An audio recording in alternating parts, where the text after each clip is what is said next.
Allah kana gani magauta za su hallaka ni, kai min da garkuwa zuljalali ka bani kariya.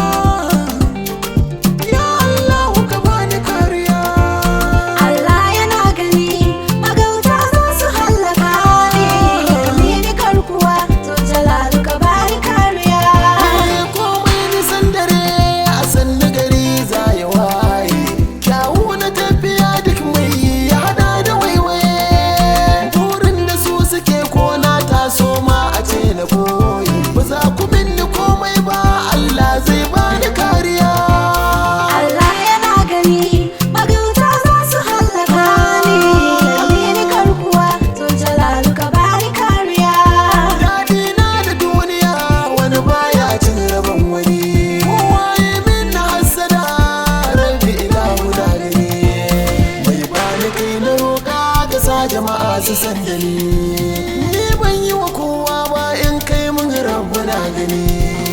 Allah yana gani magauta za su hallaka ni, kame ni garkuwa to jalalu ka bani kariya. Wai na musu wayana zan so ku fahimci zance na samu tarbiyya tun a gaban iyayena, su sun kame suna na girma ana ta nema na. Sarki Allah ka share kukana.